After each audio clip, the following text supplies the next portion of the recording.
Avtomobildə aşıbqa verir, turbonun mexaniki problemi. Yəni deyir ki, aşıbqa turbonu dəyişir. Ümumiyyətlə bu avtomobillərdə turbo redki nadir hallarda xarab olur. Xarab olursa əgər bunun birmənalı şəkildə yaranma səbəbi ya çıxış katalizatorun tıxanmasıdır ki, 92 aktanla sürürsünüz.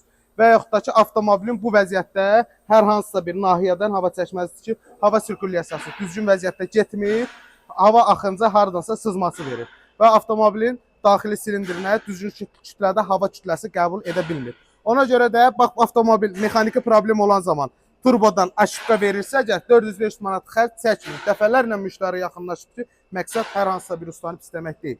Dəfələrlə müştəri yaxınlaşıb ki, turbodan aşıbqa verirdi, turbo söktürdüm. Nə bilim, turboda falan iş gördürdüm, bu qədər xərc çəkdim, o qədər xərc çəkdim.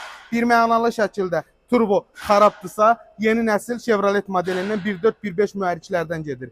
Malibu'su olsun, Equinox'u olsun, Trax'u olsun, fərqi yoxdur. Hal-hazırda Equinox modelidir. Bax, bu turboda mexaniki problem varsa birmənalı şəkildə ya hər hansısa bir kütlədən hava çəkməsidir, ya interkullerin üzərində olan bu datik də ola bilər və yaxud da ki, katalizatorun tıxanmasıdır. Yəni boş-boşuna xərc çəkməyin. Hər hansısa bir elektronik aşıbqaya görə bu qədər xərc çəkməyə ehtiyac yoxdur.